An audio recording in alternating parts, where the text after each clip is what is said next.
Yang pada akhirnya Ichinose pun menyuruh Kyoji anak buahnya untuk menyerang anggota Kakumura yaitu Yoshihara yang berada di sebuah klub malam. Dan dalam penyerangannya itu, inilah yang terjadi.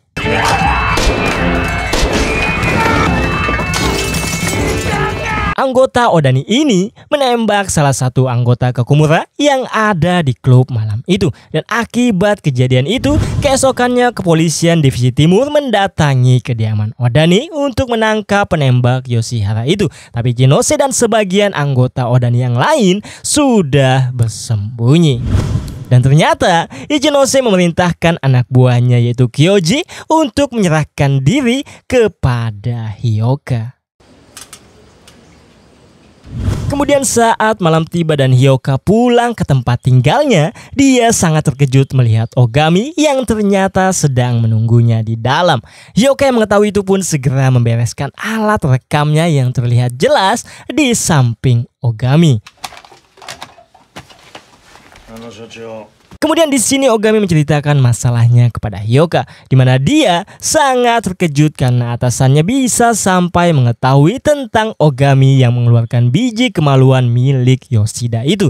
Yang dimana saat kejadian itu hanya ada Yoshida, Mamiriko, Hyoka, dan Ogami. Hyoka yang mendengar itu hanya bisa terdiam karena kita mengetahui bahwa Hyoka lah yang sudah memberikan informasi itu kepada atasannya yaitu Saga. Lalu Saga yang memberikan informasi itu kepada jurnalis. Tapi di sini Ogami berkata dia tidak terlalu mementingkan masalah itu. Yang dia pedulikan sekarang adalah peperangan antara para yakuza yang akan terjadi karena Odani sudah membuat sangat marah ketua Kakumura yaitu Irako.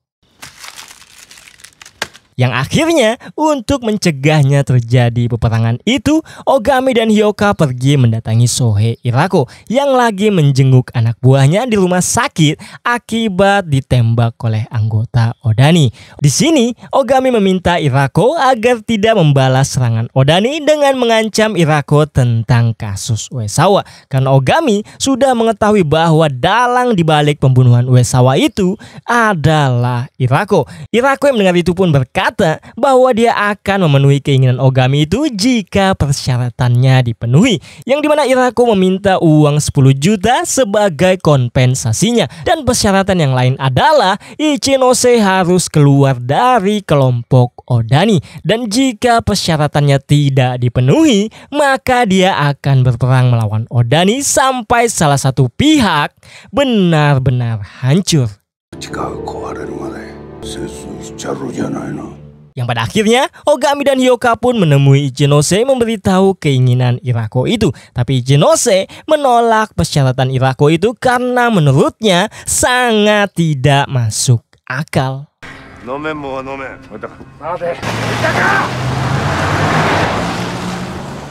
Kemudian scene berpindah di mana Hyoka dan Ogami minum di klub Mamiriko. Di sini Hyoka bertanya kepada Ogami apa yang akan dilakukannya tentang peperangan antara para yakuza itu. Di mana Ogami menjawab untuk saat ini dia belum mengetahui apa yang akan dilakukannya, tapi dia akan terus berusaha untuk mencegah terjadinya peperangan itu. Hyoka mendengar itu pun berkata bahwa dia sangat mengagumi Ogami sebagai detektif yang hebat. Dan untuk itu Hyoka menyarankan Ogami agar menyerah saja dan mengakui pembunuhan 14 tahun yang lalu itu, lalu menyerahkan semua masalah Odani dan Irako ini ke komando tinggi.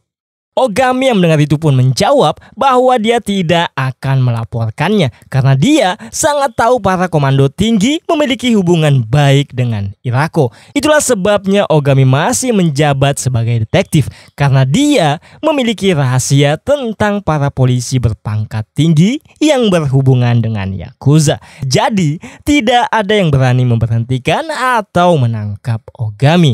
Dan di sini saya spekulasikan rahasia yang dimaksud Ogami adalah buku catatan yang dimilikinya, dan buku itulah yang diperintahkan Saga kepada Hyoka untuk mencarinya. Tapi untuk saat ini Hyoka masih belum mengetahuinya. Kemudian setelah mereka pergi dari bar Mami Riko, Ogami meminta Hyoka untuk menemaninya minum lagi di suatu tempat. Tapi Hyoka menolaknya karena dia ingin pergi ke suatu tempat yang ternyata Hyoka pergi menemui Momoko. Dan tanpa basa-basi lagi, Hyoka langsung memeluk Momoko dari belakang. Yang pada akhirnya terjadilah hubungan intim antara mereka berdua. Tapi Hyoka tidak menyangka bahwa malam ini adalah malam terakhir kalinya dia melihat Ogami, karena beberapa hari kemudian Ogami dikabarkan menghilang. Kemudian polisi pun akhirnya menangkap Sumo dan 3 lainnya yang berada di tempat pelacuran. Dan akibat pengakuan Sumo itu, polisi pun meringkus anggota Kakumura yang terlibat kasus Uesawa kecuali Irako. Dan saat konferensi pers, Kepala Inspektur Mori atau atasan Ogami ini mengumumkan kasus Uesawa telah terpecahkan. Tapi Ogami sampai sekarang masih belum bisa ditemukan. Dan akibat itu, Hyoka sampai meminta atasannya Saga agar memberinya wewenang untuk menyelidiki klan Irako atas hilangnya Ogami yang sudah 4 hari. Tapi Saga tidak mengizinkannya karena kurangnya bukti, yang dimana Saga berpikir Ogami hanya pergi liburan karena dia lagi dihukum. Dan Saga menyuruh Hyoka untuk mencari buku catatan milik Ogami itu mumpung Ogami sedang tidak ada. Hyoka mendengar itu pun mengungkapkan kekesalannya kepada Saga karena Hyoka tahu Saga lah yang sudah membeberkan tentang Ogami kepada jurnalis itu. Oi, Hyoka! Dan setelah dari sini, Hyoka pun pergi meminta bantuan Ginji untuk bertanya kepada Irako perihal hilangnya Ogami ini. Tapi Ginji tidak bisa membantunya karena Jinsekai dan Irako sudah berafiliasi. Dan Irako menganggap Ginji sudah seperti saudara. Dan Ginji tak ingin Irako mengetahui bahwa Ginji memiliki hubungan baik dengan Ogami karena dia bisa kehilangan posisinya di Jinsekai. Istri Ginji yang mendengar itu pun menyinggung sikap Ginji yang acuh tak acuh itu, yang dimana Yoko sangat tahu bahwa Ogami adalah teman baik Ginji. Kemudian di sini Hyoka mengungkapkan kekecewaannya terhadap sikap Ogami yang terlalu baik kepada Odani. Ginji yang mendengar itu pun berkata kepada Hyoka bahwa pemahaman Hyoka terhadap Ogami sangat salah besar. Di mana Ginji menjelaskan Ogami sebetulnya hanya ingin melindungi orang-orang yang tidak bersalah. Karena jika peperangan Odani dan para Yakuza lain terjadi, maka akan berdampak kepada orang-orang yang tidak bersalah. Dan Ogami tidak ingin itu sampai terjadi. Dan untuk hubungan baiknya dengan Odani, itu semua hanya kamuflasenya agar Ogami ditakuti para Yakuza. Di sini Hyoka tidak menyangka bahwa pemahamannya tentang Ogami selama ini sudah salah besar. Kemudian scene berpindah di mana Hyoka pergi menemui Mami Riko. Di sini, Mami Riko memberikan buku catatan milik Ogami itu, yang dimana Ogami berwasiat kepada Mami Riko ini untuk memberi buku catatan ini kepada Hyoka jika sesuatu terjadi padanya. Dan di dalam buku catatan ini ternyata semua informasi detail tentang para polisi berjabat tinggi yang bisa mendapatkan masalah jika Ogami membeberkannya. Disinilah Hyoka baru menyadari kenapa atasannya memerintahkannya untuk mencari buku catatan milik Ogami itu. Dan kenapa di buku catatan ini hanya tentang para polisi saja? Karena Ogami sebetulnya tidak takut dengan para Yakuza. Dia hanya takut pada polisi yang bisa mengancam perdamaian para Yakuza itu. Dan untuk kasus pembunuhan 14 tahun yang lalu itu, yang dimana Hyoka dan polisi lain berpikir bahwa Ogami lah yang sudah membunuh Kanemura, ternyata salah juga. Karena ternyata yang melakukan pembunuhan 14 tahun yang lalu itu adalah Mami Riko ini.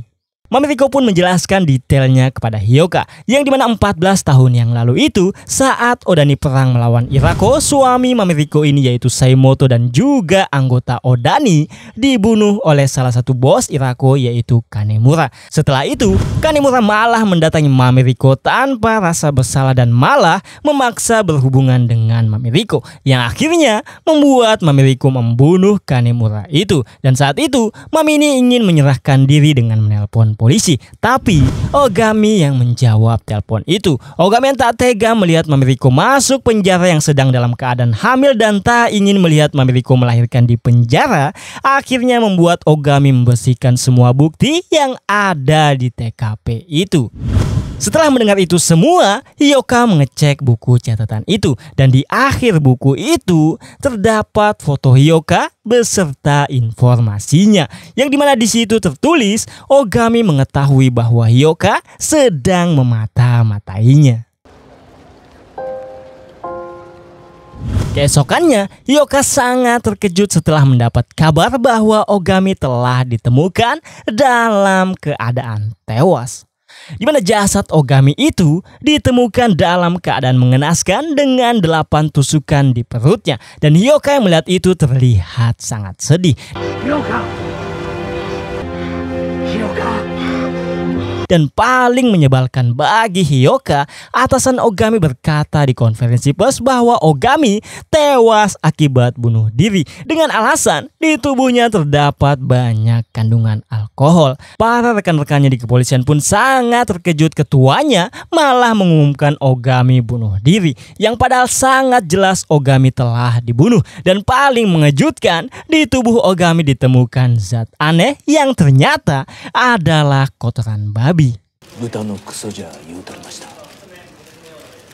Hyoka yang mendengar itu pun tidak tinggal diam. Hyoka langsung pergi ke peternakan babi itu. Dan saat di peternakan itu, Hyoka bertanya kepada anak muda ini apakah Ogami telah dibunuh di sini. Anak muda ini menjawab bahwa dia tidak mau memberitahu apapun kepada Hyoka. Dan malah dengan sombongnya, anak muda ini berkata bahwa sekarang dia sudah bergabung dengan klan Irako dan polisi tidak boleh menyentuhnya lagi sekarang. Hyoka yang mendengar itu pun tetap masuk ke kandang babi itu untuk memastikan Ogami dibunuh di sini atau tidak. Dan setelah Hyoka cukup lama mengais-ngais kotoran itu, dia menemukan sebuah korek api yang jika kalian masih ingat, Ogami membelinya di toko tempat nenek saat dia menyelidiki kasus Uesawa tadi. Dan ternyata beginilah kronologi tewasnya Ogami, di mana saat malam terakhir Hyoka bertemu dengan Ogami itu, Ogami ternyata pergi mendatangi Irako yang sedang berpesta. Dan saat itu Ogami berniat membujuk Irako agar mau tetap melanjutkan perdamaiannya dengan Odani. Tapi Ogami malah dibikin mabuk berat, yang akhirnya Irako menyuruh anak buahnya membawa Ogami ke peternakan babi itu untuk menyiksanya. Dan bahkan dengan kejamnya Ogami disumpalkan kotoran babi oleh anggota Kakomura. Lalu kemudian menyuruh anak muda ini untuk membunuhnya sebagai balas dendam anak muda ini karena pernah disiksa oleh Ogami saat diinterogasi. Dan setelah Hyoka sadar bahwa Ogami telah dibunuh di sini, inilah yang terjadi. Hyoka langsung menghajar anak muda itu dengan niat membunuh. Tapi untungnya bapak dari anak muda itu memukul Hyoka yang membuat Hyoka pingsan. Karena jika tidak, Hyoka akan memukuli anak muda itu hingga tewas. Kemudian saat malam tiba di kediaman Hyoka, dia memeriksa buku catatan miliknya tentang Ogami. Yang ternyata Ogami menjawab semua sangkaan Hyoka di dalam buku yang Hyoka tulis itu. Yang dimana kita tahu Hyoka selama ini sudah salah menilai Ogami. Dan di ujung halamannya Ogami memberi pesan untuk Hyoka agar bekerja baik-baik di sana. Dan Ogami akan selalu mendukungnya. Hyoka yang mengetahui itu pun tak kuasa menahan tangisnya.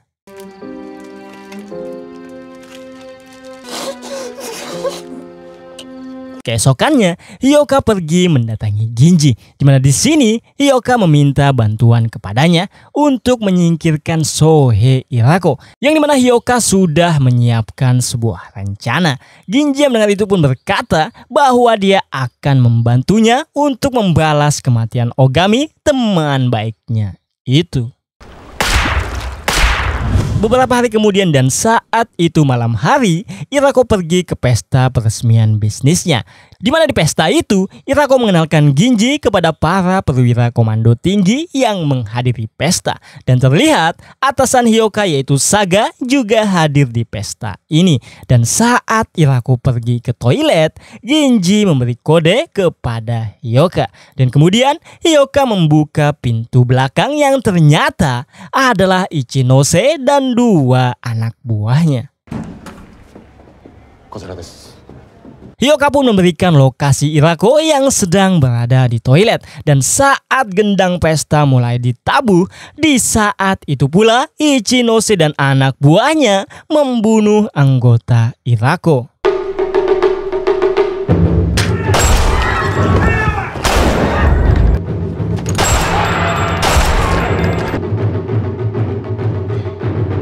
Saga yang mendengar suara tembakan itu didatangi oleh Ginji. Lalu Ginji menyuruh para perwira komando tinggi untuk mengikutinya. Dan kemudian Ichinose pun mendatangi Irako yang bersembunyi di toilet itu. Dan Irako yang melihat Ichinose datang untuk membunuhnya terlihat sangat ketakutan. Dan kemudian inilah yang terjadi. Ichinose membunuh dengan kejam Sohei Irako itu, lalu memenggal kepalanya dan meninggalkan kepalanya itu di kloset untuk kencing. Di sisi lain, kita melihat para polisi datang ke tempat ini dan Hyoka bergabung dalam barisan polisi itu. Kemudian setelah Ichinose membunuh Irako, dia memberikan katana yang dia gunakan untuk membunuh kepada salah satu anak buahnya. Di mana anak buahnya ini disuruh mengakui bahwa dia yang sudah membunuh Irako. Karena ini sudah kesepakatan Ichinose dengan Hyoka. Ichinose bersedia membunuh Irako asal dia tidak ditangkap. Tapi saat anak buahnya ini mengakui di depan para polisi, Hyoka ternyata tidak menepati janjinya. Dia tetap menangkap Ichinose dengan kasus pembunuhan Irako. Dan itulah rencana Hyaku untuk membalas kematian Ogami.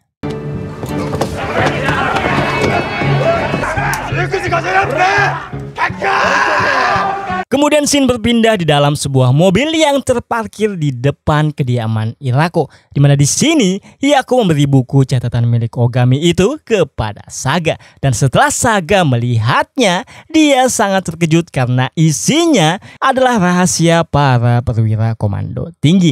Dan di bagian akhir buku itu, Hyoka menulis tentang Saga, bahwa Saga lari di tempat kejadian pembunuhan Irako. Saga yang takut Hyoka akan membeberkannya langsung berkata bahwa Hyoka akan dijadikan sekretaris di Hiroshima. Tapi Hyoka menolaknya dan Hyoka hanya meminta untuk tinggal sementara di Kurihara karena dia berencana untuk membersihkan kepolisian Kurihara dari polisi-polisi yang nakal.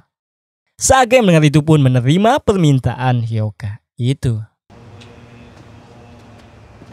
Keesokannya, Hyoka pergi ke makam Ogami dan saat dia ingin pergi, dia melihat Momoko yang berlari setelah melihat Hyoka. Hyoka pun mengejar Momoko itu dan di sini Momoko meminta maaf kepada Hyoka karena ternyata Momoko adalah suruhan Ogami untuk memata-matai Hyoka. Yang dimana Hyoka mengira Momoko telah jatuh cinta padanya. Dan film pun berakhir ketika Hyoka membakar sisa rokok sebatang milik Ogami itu. Anta, tabako seiyottan? Oh, shitota. Dan itulah alur cerita film The Blood of Wolves 2018 ini. Terima kasih buat kalian yang sudah mendengarkan cerita saya sampai akhir video. Jangan lupa kalian like video ini, subscribe bagi kalian yang belum, dan saya selaku pembawa cerita pamit undur diri. Dan kita akan berjumpa lagi di cerita selanjutnya. Assalamualaikum.